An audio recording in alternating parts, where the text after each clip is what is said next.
The thing is for people that don't know James Fishback, I mean, you guys really need to go vote August 18th. If you live here in Florida, go vote for James Fishback. And this is the kind of stuff that James Fishback sort of says, you know what? We have to push back on this narrative, on this ideology, because we want to save our culture. We want to have our kids grow up in an area where we preserve our culture. If Charlie Kirk was still with us, he would 110% endorse James Fishback. I am 100% convinced, because James Fishback is America first. James Fishback is pro-America. But I am telling you guys, you need to go vote for James Fishback. He is the real deal.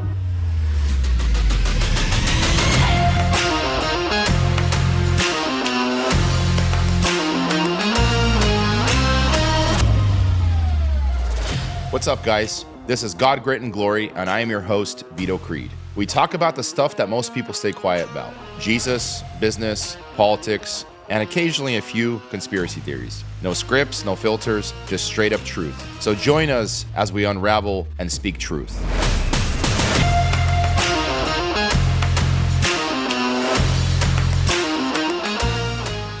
Welcome all, this is Veto Creed with God, Grit, and Glory, and we have another episode for you today. We had a very interesting day progress today. James Fishback, for many of you guys that know, I'm going to share a couple of clips here during this podcast of James Fishback coming on my show back in December. We had a good few hours. I mean, he came on my podcast late last year, and I was pretty moved by him. I was moved by his just his candor, his professionalism. He's a very well put together person. I can't really say that about a lot of people. Obviously he's extremely articulate.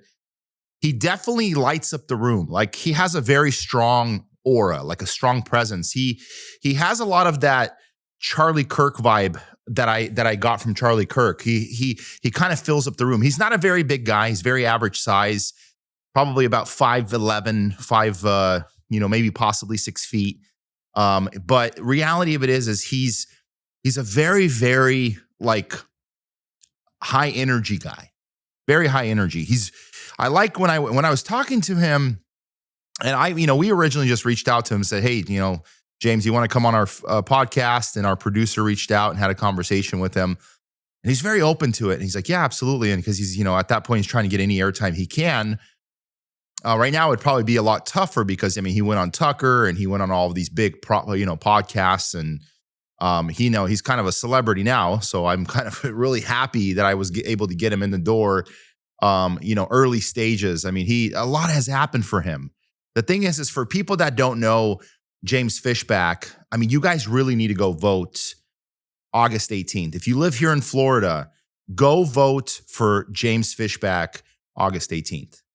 So we're going to share a clip here of James Fishback coming out and allegedly claiming that Byron Donalds, his number one opponent, the one that actually got endorsed by Donald Trump, committed a sexual felony, a sexual crime, trafficking crime.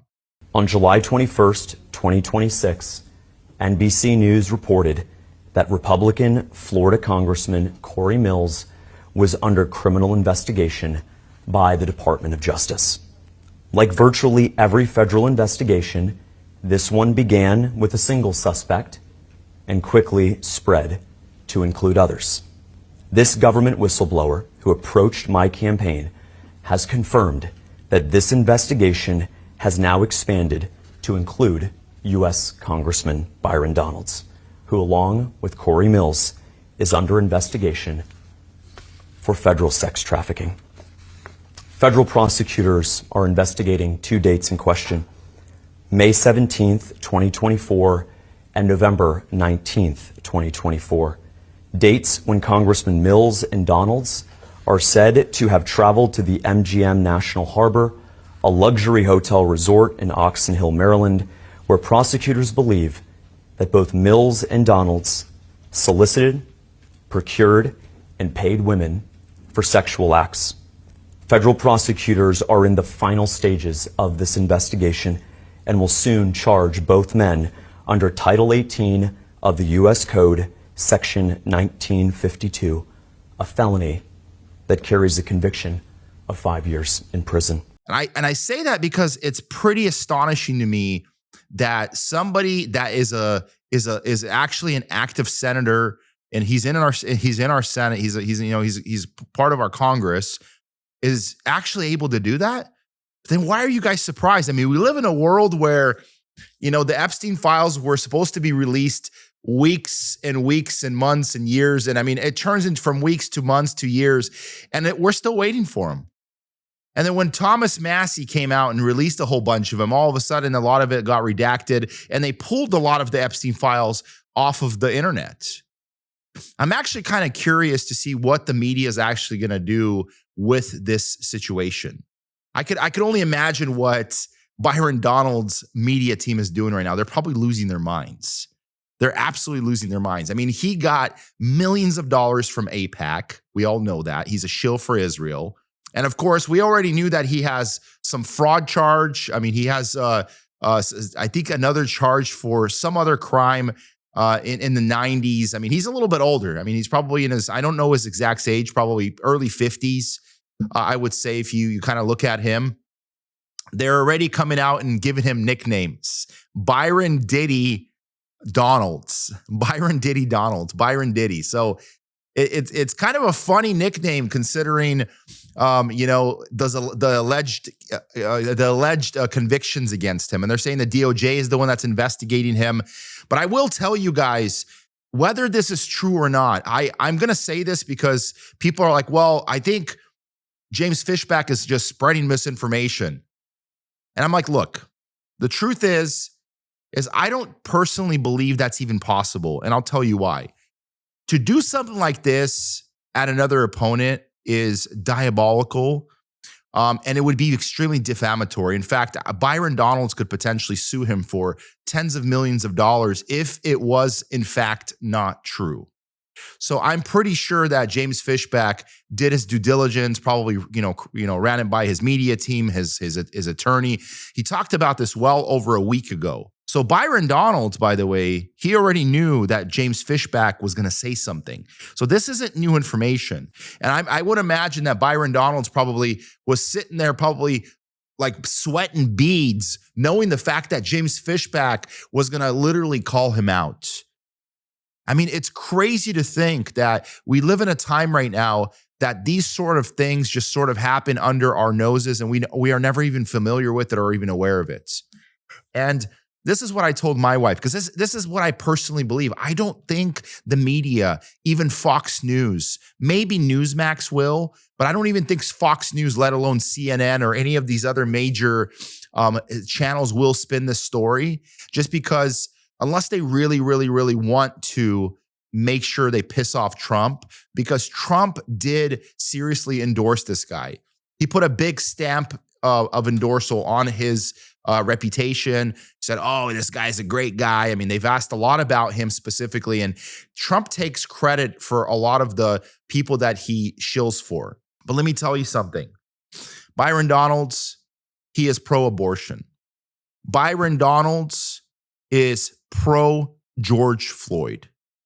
How can you support somebody knowing that they are pro-BLM, Black Lives Matter movements? These are all woke propaganda outlets. These are all woke causes. They're all, I mean, some of them will say, well, some of you may say, well, they're just virtue signaling. Oh, it's not a big deal. He's Black. Obviously, he's going to protect the Black community. It's a lot worse than that. If you're a Republican, there is no way in heck that you should be representing a movement that is for babies, which is abortions, and Black Lives Matter, which is claiming that every single white person is a white nationalist or a white supremacist or a racist. This is disgusting.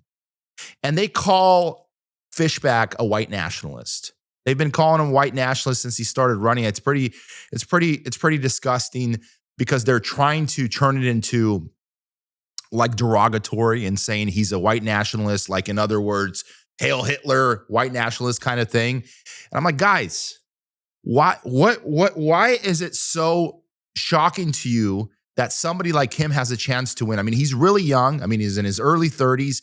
He recently got married.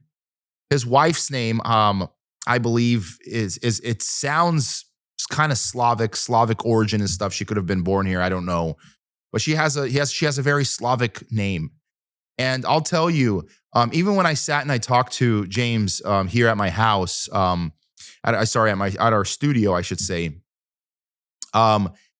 we had a lot to discuss. We grabbed a ton of sushi. I'm very hospitable when it comes to my guests. I'll give them sushi. I'll give them, any type of food that we're eating at the time. I ended up getting like over $150 worth of sushi, some high-end sushi place here. It's kind of a hole in the wall, extremely good. And he was astonished by the quality of the sushi. Very, very good sushi. And he kept talking about it. In fact, in some of our podcasts, he brings it up a couple of times about the sushi because he loved the sushi.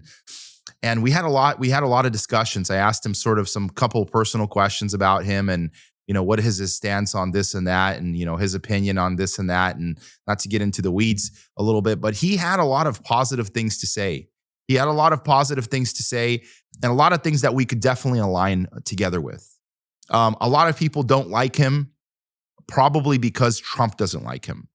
And the reason Trump doesn't like him is because the deep state tells him not to like him. And let me be very clear with you. If Charlie Kirk was still with us, he would 110% endorse James Fishback. I am 100% convinced because James Fishback is America first. James Fishback is pro-America. I mean, let's go through some of the stuff that he initially wants to get rid of. He wants to get rid of, first and foremost, mass immigration. He always brings up the story of how his father lost a job to somebody else. My father grew up in Florida. His father was a professor at Florida Atlantic University in Boca Raton. When he wasn't doing that, he had heads of cattle out in Okeechobee County. His father was a World War I vet, and he owned a small hotel on Fort Lauderdale Beach, just north of Sunrise and A1A.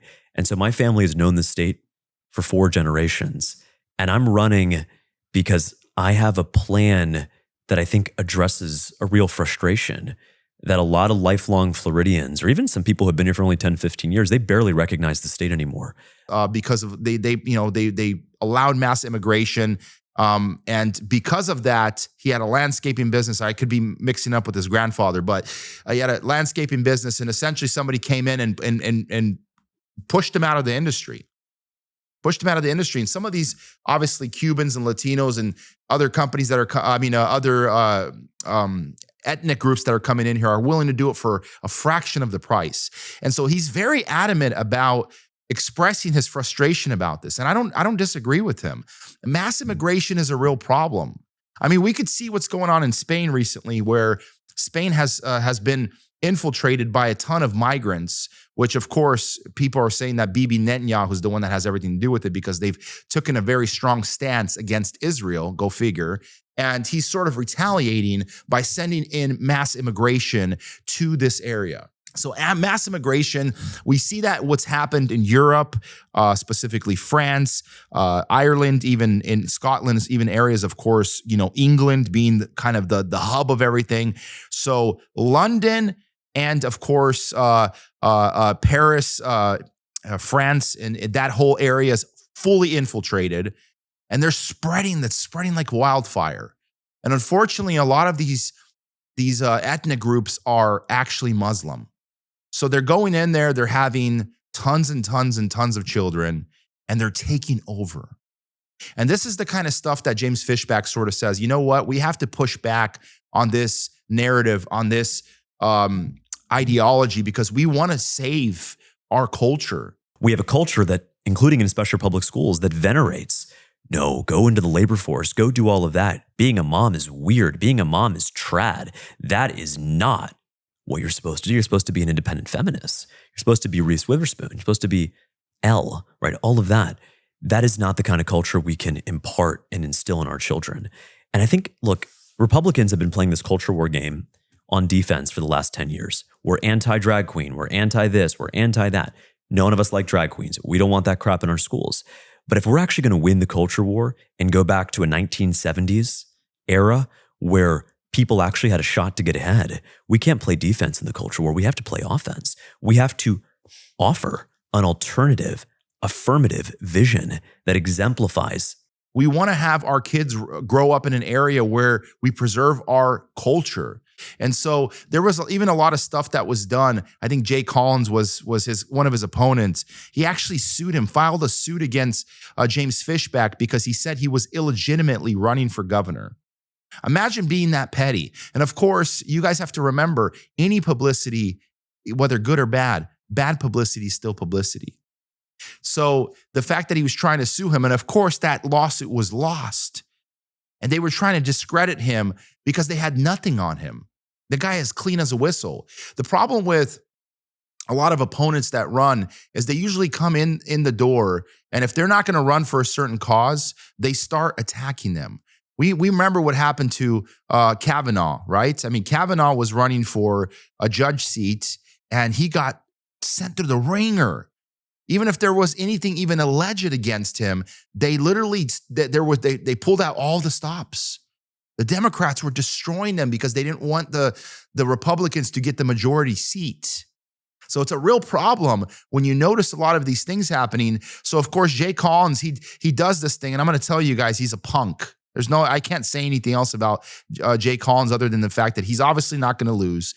He's not even in the race, really.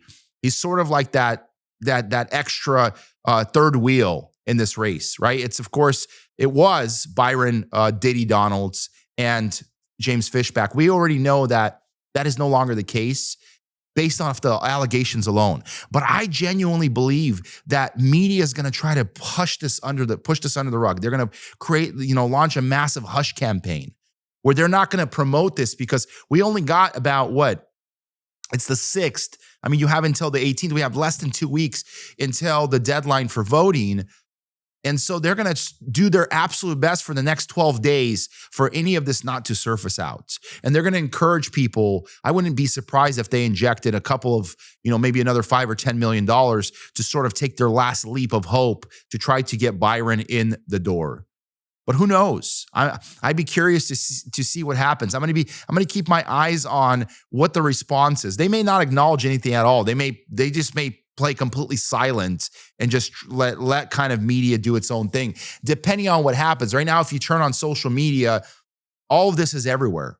Everything is totally everywhere, and it's been going on for a while. And it's absolutely crazy how many people have already picked up the story. And social media actually gets way more viewers than all of media combined. I mean, CNN and all of this crap about Fox and everything. Nobody really watches that stuff anymore, except for the boomers, right? For the older people. So that's what they're really hoping for. And we know Florida is a very highly aggressive boomer state.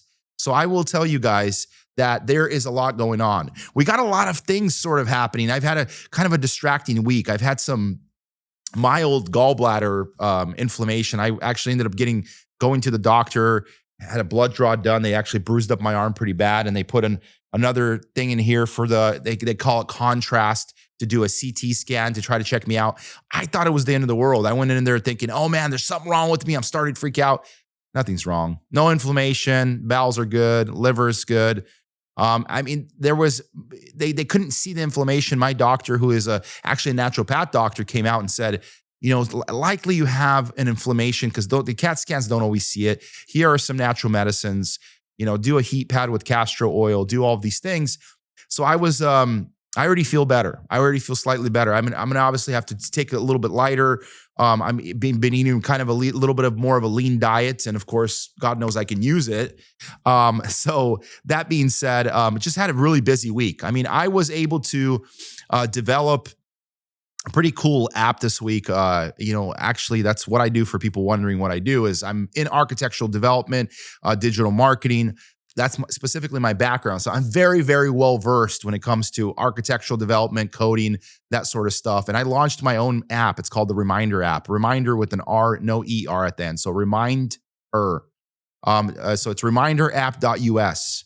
And it's a super cool app because it allows you to record everything. And there's like an embedded brain in there that does all of your planning, does all of your emailing, does all of your saving. So the main purpose that I use it for is I actually save Like I talking to my doctor, I took all of my messages with my doctor because I'm gonna write them through the portal and of course through my text messages, and I dumped them all in there. And the brain that I created inside of this reminder app actually can go in there and compile all the data together. So if you go back and say, hey, I took so-and-so medicine, because I mean, I have a history for 6 or 7 years with this doctor, and it'll show you everything that we've discussed over the last 6 or 7 years. If something has spiked, I can go in there and drop my blood records in there. Everything, all my CAT scans, my ultrasound, anything that I want to do, I can go in there, dump it in there, and it'll keep track of it. So if I have any other symptoms, let's say in a year or 2 or 5 from now, and I say, hey, I'm having pain in my gut, I said, and I can go in there and say, hey, can you tell me the pain in my gut that I'm having? What does this have to do with? And I called the agent, Ally, and I say, hey, Ally, what do I got going on in my gut here? What's the possibilities? And it'll explain to you, based on your history, this could be this, and that. And it basically keeps track of everything that has happened to you. How many of you guys run into this constantly where you forget about what happened even 6 months ago or a year from now, and you wish you can recall it? Of course, the easiest way to do it is just take a picture and then it documents it. You can take a picture of any document, whether it's, something that the hospital gives you, a text message, a correspondence, something out of your portal, and it'll document it for you. And what's nice, the main purpose for a reminder is the ability to be able to text, call, and have notifications of reminders in app. So it'll text you, call you, or email you, any of those things, which is amazing for people that are just kind of scatterbrained. I went in there and I'm doing these castor oil presses, and I said, my doctor's like, you got to do this 1 hour every twice a week for 1 hour. And I went in there and I said, hey, today's, August so-and-so, or I think August 4th or whatever. I need to do these twice a week. Give me a reminder somewhere throughout the week. And that's all I said. And I said, submit memo, and it submitted to the calendar, and it'll notify me 4 days from now. So 4 days from, it'll notify me potentially on the 7th or the 8th. And it has the autonomy to sort of make up, its own mind. And I'm advertising this because it's super helpful. And my wife is extremely excited about this application that I've created because it helps fix a lot of these problems. And by the way, Reminder is a funny one because I've actually tried to develop this app for almost 12 years. 12 years. So this app has been in the back of my head for a very, very long time. In fact, the R that I used for the logo is actually a sketch that I made 12 years ago, even before I met my wife. I was already thinking about developing something because I've always wanted to keep track of something. Back in the days, the capabilities were a lot more limited. To develop something like this, you'd have to spend $50,000 to potentially $100,000, hire a bunch of developers. This is a 6-month to a 12-month process. And then you have to try to bring it to market, advertise, do all this. Times have changed. Things are a lot easier. Things are a lot simpler, easier to find developers, easier to develop apps through, AI and whatnot. And there's a lot more opportunities out there. So not to get completely off track here, but that's what I spent my week doing. So, going back to our James Fishback situation here, I'm going to tell you guys, this is going to be a completely pivotal moment in our history here for Florida. I'll be honest with you. I don't know if I want to live in a Byron Donalds, Florida. I don't think that I'm okay with some of the crap he's already been pushing. He's suggesting the Senate to push some bills to actually hire the theft amount from 1,000 to potentially 2,000 to try to minimize sentencing. And we already know who does a majority of the stealing. It's Black people. Like it's not a lie. I had this conversation with somebody the other day, and a lot of this stuff is finally starting to surface that Black people are responsible for a majority of the crime. We talked about this in one of my earlier episodes called Black Fatigue, and where I talk about this, that they only make about 4%, less than 4% between the ages of 15 and 65, and they commit like 60% of the crime. But here's the crazier part. I think it's actually substantially higher. And I'll tell you why. This actually surfaced recently, and I thought it was astonishing. If you go to the records, and nobody's picked up on this, I'm actually going to try to see if I can get an AI to do a scan and find how many percentage of people were racially profiled as Black that were really white? And on the contrast, how many were racially profiled to be white that were actually Hispanic or were, Indian or any kind of other names? That names kind of give it away. And of course, physical, a complexion, and that were actually black. I'd be curious to see how many people were labeled as white, because that is always the narrative, to try to make it sound like the white race is a problem. And we know that's not true. We know the fact that any areas where you grow up where it's primarily white, there is a significant presence of safety. Anywhere where it's predominantly black, you're going to have a lot of violence. The streets are going to be more trashed. I mean, they call it the ghetto. This isn't a secret. This is something that we are all familiar with. We all understand. It is not a secret. And more recently, I just realized I was watching this person doing an interview on this, and he had made a very interesting observation. I don't know who actually did the correlation here, but for the last 2 years, 2025 and 2026, not a single rap song hit the top 50 on the charts. Not even on the top 100 hit a single rap song. And some people came out and argued. I remember I went in there and read the comments, and they were talking about how this is probably because of the fact that, all these AI, technology have come out and sort of minimized the rap music game. And of course, people are like Yeezy, we know who Yeezy is, are not really publishing a whole lot of rap and stuff like that. And because of some of his anti-Semitic stuff that he's doing, essentially, he's just not being advertised as much. And then there's other people saying that, of course, we just don't have the talent that we had back in the 90s or early 2000s. I'm like, no. And somebody made an observation, says this is because of U.S. aid. U.S. aid is essentially an organization that was defunded by the DOGE program that Trump released. So that is a very interesting observation. If you understand that a big portion of U.S. aid's money used to actually go to these rural kind of extremely diverse neighborhoods and diverse causes, you're going to understand why rap music was being promoted as much as it was, because they were giving these people money to literally be freeloaders. To be freeloaders and do nothing and get paid Section 8 to get food stamps, to be able to pay for their 3 or 4 baby mamas. That's what they were doing.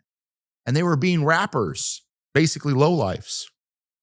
And all of a sudden, that gravy train has sailed, and now they actually have to go out and get a real job.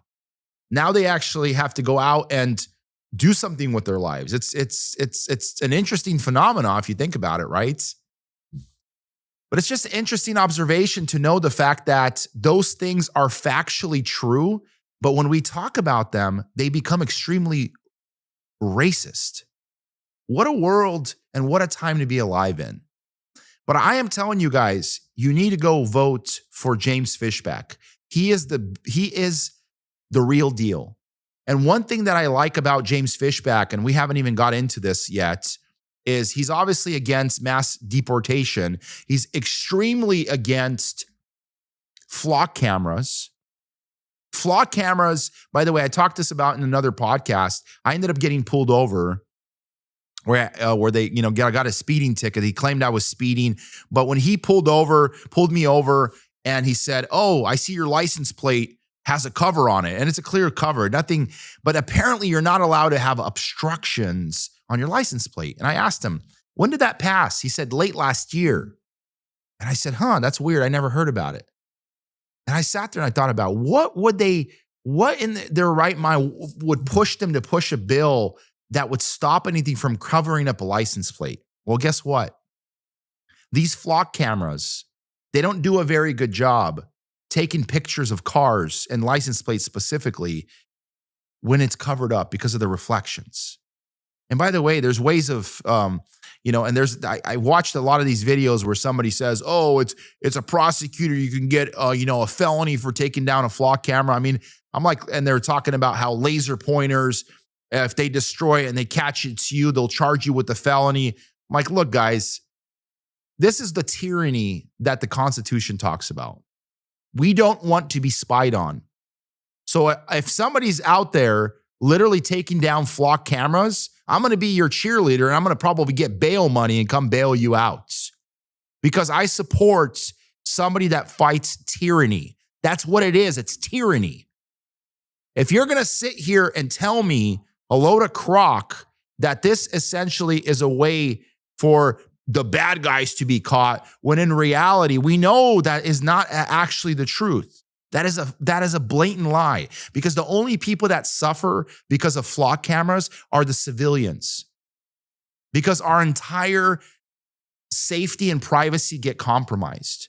We know when 9/11 happened and they put up metal detectors and they started adding all of these security measures saying, oh, we got to make sure you're not a terrorist. And then when you learn and you understand the fact that terrorists don't really actually exist, and the people that allegedly were involved in the 9/11 Twin Tower bombings happen to probably be most likely Mossad agents, you quickly learn the fact that this is all pre-programming. This is all stuff that they want you to believe that isn't actually true.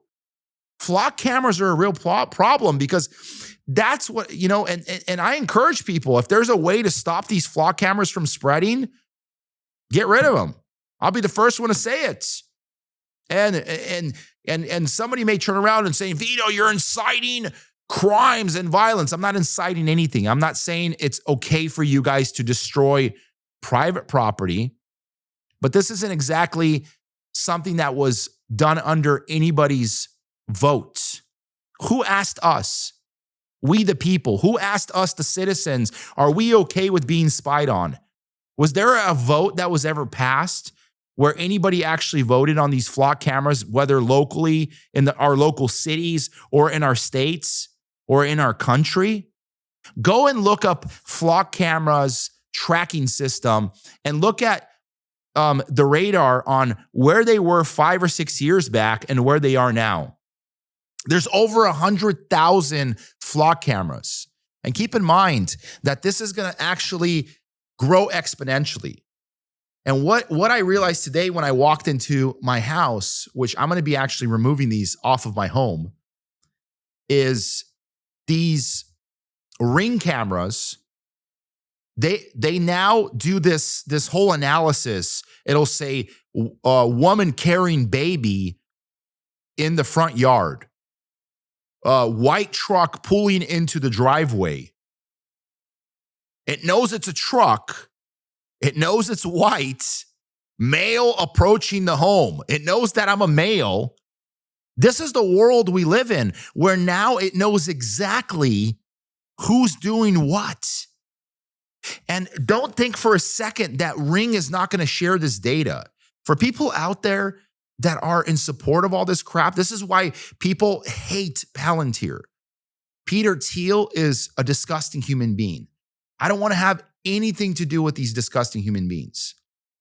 They want to spy on us. They want to use this facial recognition software that sees everything, every little thing that you're doing. Why? Because if you ever say anything against the government, or if you stand up, they're going to have a rap sheet on you so long, so big, that it will destroy your life. Because God forbid you came out and said something or did something where they caught you on camera. They'll go in there and say, hey, this car, committed this many crimes. We have it here in this flock camera. This is why any normal citizen and anybody with a little bit of common sense would never actually own a Tesla. I think only a moron would own a Tesla. And some of you may say, well, what do you mean? Teslas are actually really good. They have cameras. They, keep your house safe and surveillance and stuff like that. I mean, did you guys see that shooting that happened in Idaho where that guy, for whatever stupid reason, he had an assault rifle, an AR-15, which is a great gun, by the way. But that gun, by the way, is extremely dangerous. And this couple was sitting in their Tesla vehicle with the plug inside of their charge ports. And what ended up happening was he came up and they seen him. They seen him, but they couldn't drive away. They couldn't get out of the car either because the plug was plugged in and you can't drive. It won't let you drive and it won't let you override. And even in the state of emergency, like this was clearly a state of emergency, it won't allow you to override because it'll pull the plug out and it's extremely dangerous. So they won't let you do that. So they sat there while he unloaded and them in their own car in cold blood because the Tesla car would not allow them to drive off. If they had even 5 or 10 seconds to react, throw it into gear and drive off, they probably would have gotten away, free and clear. But because of these quote unquote safety mechanisms, it puts us in very dangerous environments and very dangerous situations. And they'll turn around and say, oh, this is for better, for the better of humanity. I mean, I'm getting kind of fed up with this Elon Musk character. I mean, I would say that he was, he has a lot of ambitions and all these things, but all the crap he's trying to push, he's trying to get humanoids, which is basically robots, to take over the planet. He's like, there's going to be over 1 million humanoids in the next 5 years. And then he's claiming that we're not going to have to do anything. AI will do everything for you. He's underestimating how truly lazy our culture is. Nobody's going to turn to AI and do everything. Maybe the robots, maybe they'll start a program, adopt a robot. But the truth is, if you're anybody with a little bit of common sense, you're not going to want these damn robots in your house. And some people say, well, Veto, you're an AI and you build development. Exactly. I'm in development. I'm an AI, and I don't want that stuff in my house. There is the only cameras that I'm going to be getting rid of my cameras. And in my phone, in fact, I don't have it here. It's on my table over there. But my phone, in fact, it actually has a cover on it. My laptop has a cover on it. Mark Zuckerberg's camera, he's actually was in an interview and his laptop was standing in the back and you could see it. And there's a cover over his camera. And then of course, even BB, he's on his phone, they're recording him. His camera has duct tape over his camera lens. Why is that, guys? Because they don't want to be spied on. And they understand that this software is capable of hacking them at any given moment. So it's extremely important for people to understand that although some of these things may have certain privileges, we don't keep stuff in our house like Alexas or any of these technology crap. The most, advanced technology that I have in this home is literally my laptop. My laptop and maybe this iPad. My kids, by the way, they primarily play with my Game Boy. It's called Superboy, which actually you can put Super Nintendo games in it, and it literally has no internet.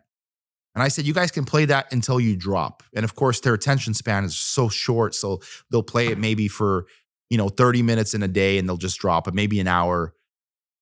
But these video games that are extremely immersive, whether it's VR, whether it's Nintendo Switch or PlayStation or Xbox, it's extremely addictive.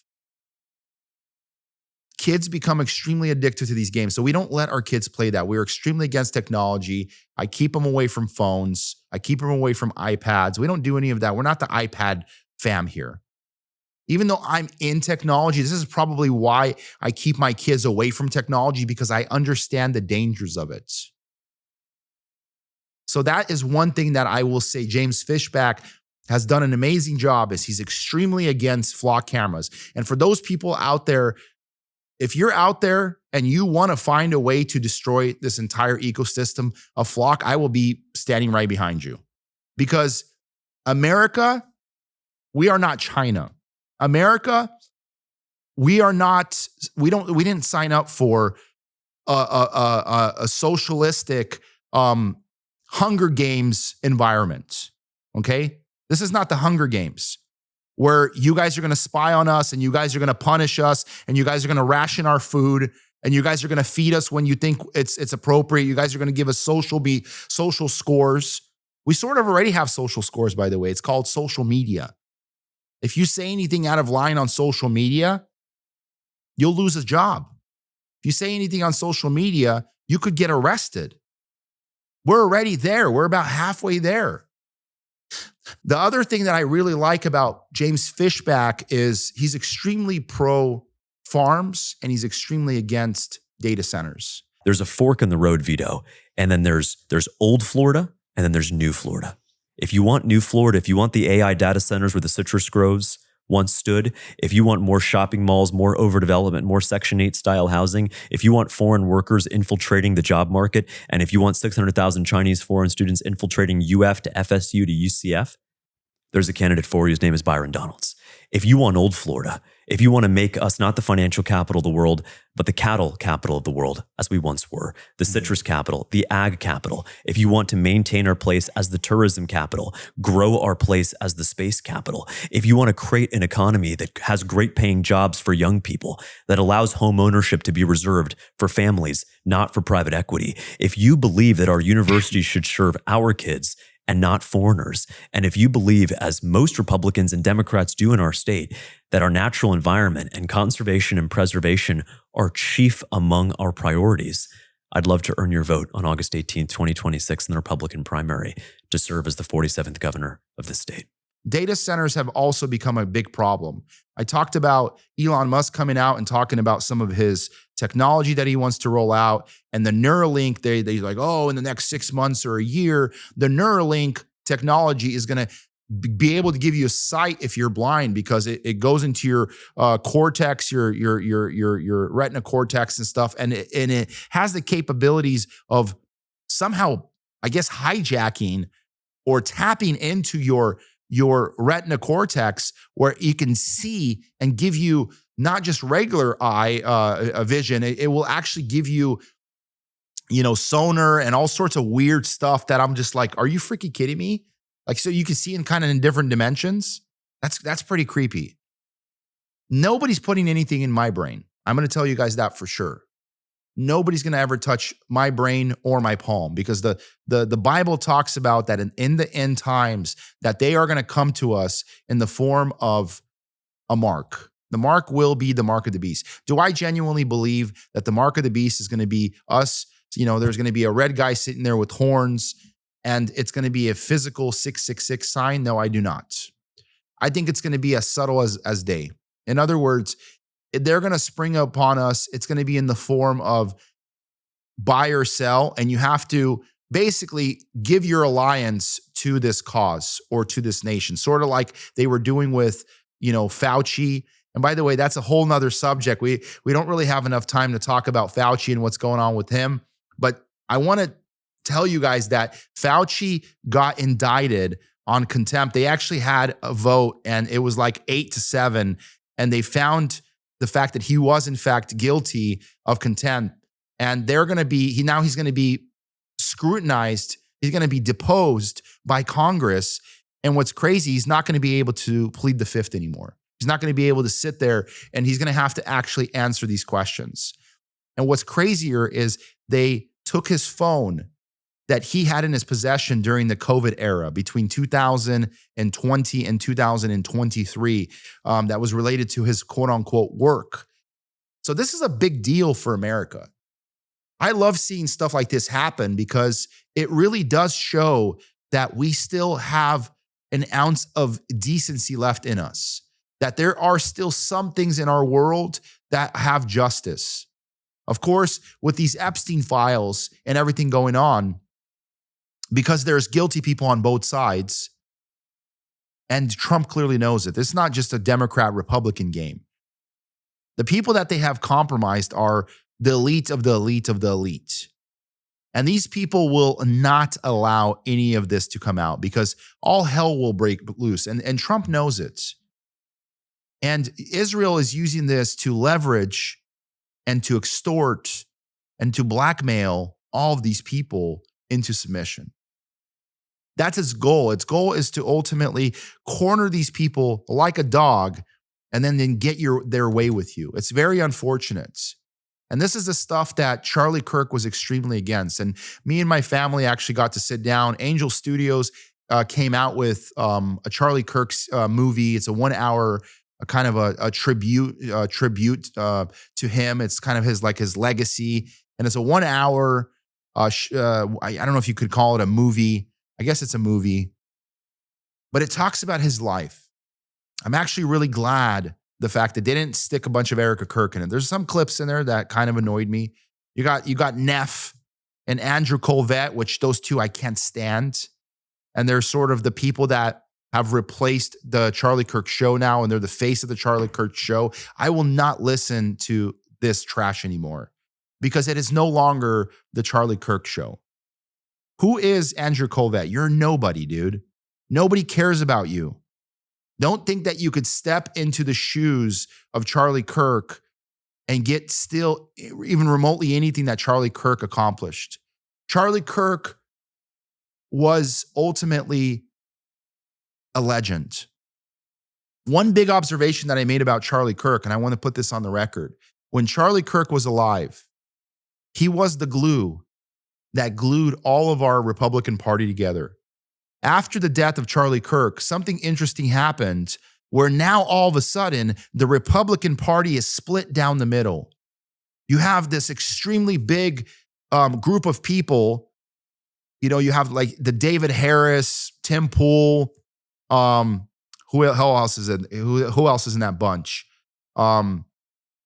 Obviously Ben Shapiro. Ben Shapiro's always been, but he's always been on the far side of Israel and stuff like that. Of course, you have Megyn Kelly. She's extremely pro Erica. Donald Trump is obviously extremely pro Erica Kirk. Donald Trump Jr. is extremely pro Erica because they want to be involved in that cause. And then you have JD Vance and Andrew Colvett. And then of course you have people like Benny Johnson, David Harris, Jack Posbiak. These are some of the smaller ones, but they're extremely, and they spend all of their energy and their time and all of their influence to try to create a narrative. And this is the crap that I honestly hate because they are slowly rewriting Charlie's legacy.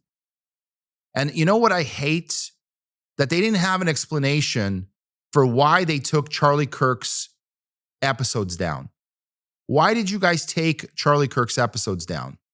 I would be curious to see, and I'm going to do this crawl, by the way, because I was smart enough to actually download all of them before they took them down. And I'm going to go and see all of the episodes that they released. I'm going to have my very advanced AI bot go and crawl their episodes and compare them to the existing episodes and to see if they cropped anything out. I would be curious to see if they cropped anything out. I'd be intrigued to see if they did crop anything out. What exactly did they crop out? But I got a lot of pushback, so they came back and re-released them. And it was like a kind of an absurd thing where they had no explanation for it. And when people asked questions, they sort of ignored it and walked away. But like I said, James Fishback is the best candidate for Florida. And I really hope he wins the governor position, gubernatorial basically position here in Florida. He told me, by the way, as like, Veto, if you have any suggestions on policies we need to make, here's, I have his personal number. We'll stay in touch and stuff like that. I'm going to reach out because I plan on eventually running for some sort of position, maybe Congress, maybe some local position, because I genuinely believe we need change. There needs to be more people with the backbone running with common sense, running with confidence, running with no shame, and running for the right reasons, not running to make money. By the way, you won't buy me out. I remember when somebody offered me $3 million to buy my voice band project. This was even before we barely did anything. We were not even in beta stage yet, which, by the way, if you guys want to check it out, go to voiceband.com and check out our beta version. Our hard launch in honor of Charlie Kirk will actually be on September 10th in honor of the legendary Charlie Kirk, who stood for freedom of speech. So come and check it out. And our hard launch will be then. We want people to understand that this is a place where you can speak freely. You can say whatever's on your mind. The way the infrastructure is developed is we're going to allow up to 60-second clips. And as you create a following, you will be rewarded for it. You will be rewarded for it. And you reach 100,000 followers, you can start doing 10-minute clips. You reach a half a million followers, you can run up to 30-minute clips. And if you reach 1 million plus followers, then you can run 1 hour plus clips. In other words, entire podcasts, entire everything. We want to promote a place where people really dedicate their time, but we want an area where they can go and use our infrastructure to get the word out, and nobody's going to be able to censor it. This network is fully decentralized. I don't think you guys understand what that means, because that word was very, very misused. I've been in the blockchain space for close to a decade now. And so I understand the blockchain space more than probably anybody out there that claims that they understand blockchain. Because I was on Bitcoin even before Bitcoin made any kind of news. No, they were talking about it in potentially in underground online circles only. I mean, 2015 is when I first heard about Bitcoin. I didn't have a whole lot invested into it, but I was a spectator and an observer and a follower of a lot of these things. And I knew that blockchain technology would ultimately change the world. But I also understood that there would be a counter to blockchain. And to tell you what currently counters blockchain is AI. So decentralized is freedom of speech and no control, no censorship. AI is full censorship and full control and full no privacy. And of course, decentralized is pro-privacy and extremely private-based. So if you take on a spectrum the comparison between decentralized and AI and decentralization are the polar opposites. They're not even the same remotely thing. And it's crazy to me when people said, well, AI is going to replace decentralization. And I'm like, why does it have to? You can incorporate AI into decentralized projects and have somewhat of the best of both worlds. If your understanding is to ultimately replace one with the other, and of course, if you lean towards AI, you're going to create a world full of Palantirs, flock cameras, and extremely big government overreach. And I'm extremely against that. Big government sucks. Just to tell you guys where that comes from, Charlie Kirk founded his organization, Turning Point USA, and his slogan was, "Big government sucks," because he understood that the government had so much overreach already. They were already putting their hands in their pockets into our privacy, into our finances, into everything. They were controlling us with the way that the markets were, and it became almost impossible to raise a family. They were indoctrinating our children, and so big government essentially is something that Charlie Kirk was against. He understood the fact that government is obviously a needed thing, but as done in moderation.